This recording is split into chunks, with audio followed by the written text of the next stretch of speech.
9 h à la sortie d'Arvieux, une dizaine d'agriculteurs m'ont donné rendez-vous pour les suivre lors d'une transhumance. Au centre des discussions, une légère inquiétude par rapport à la météo. On va voir aujourd'hui la situation qui s'améliore. Ouais, que ça sera un peu plus sec, quoi. Mais peu importe, il faut aller chercher les vaches. Elles sont 170 au total, à 2500 mètres d'altitude. Nous prenons les véhicules pour monter le col de Furfand. Tout à l'heure, c'était juste pour savoir un peu où étaient les animaux. Donc moi, j'ai fait un repérage hier, je suis monté voir exprès pour voir un peu où étaient les animaux, parce que suivant où sont les vaches, les génisses qui nous restent là-haut, si elles sont sur le bas de l'alpage, ça change carrément la donnée le temps qu'on va passer à redescendre les bêtes. À 400 mètres du sommet, on s'arrête, on va faire le reste à pied. Un bon éleveur, il a toujours son bâton, ses chiens, un couteau dans la poche. Les premières neiges sont apparues, on se dirige vers le refuge de Furfand, l'alpage où devraient être les vaches.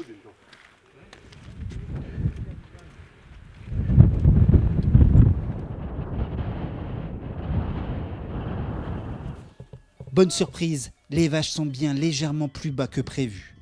Elles sont un peu dispersées, il faudra les regrouper. Touche.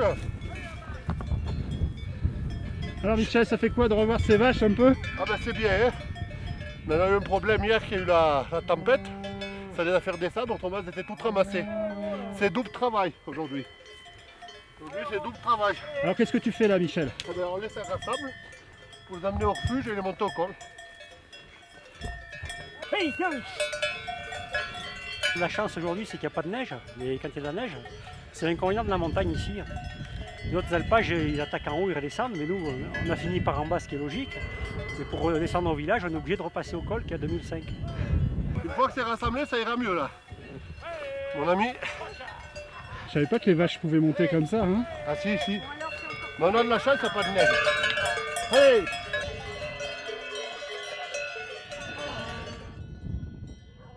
Ces vaches ont passé 4 mois en alpage. Olivier Bécard en avait la responsabilité, il est le vacher.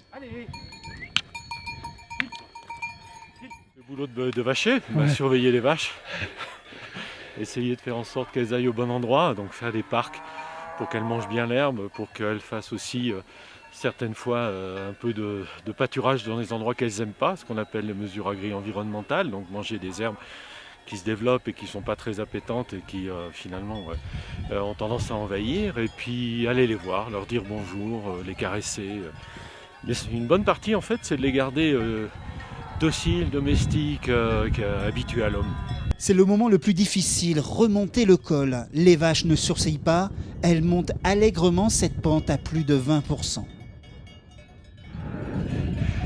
Là, en effet, occupé de monter une pente à 20%, c'est la dernière, hein, vient de nous dire Christian.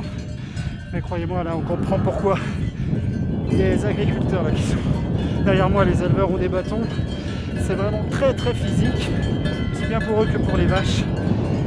Mais bon, c'est en bonne voie. Une petite heure pour monter ce col. On laisse derrière nous un paysage grandiose avant d'entamer une descente magnifique vers Arvieux. Un chemin que l'on emprunte au cœur des mélèzes jaunies qui sont rentrées en repos végétatif. D'autres vaches d'Arvieux referont le chemin inverse d'ici fin juin 2014.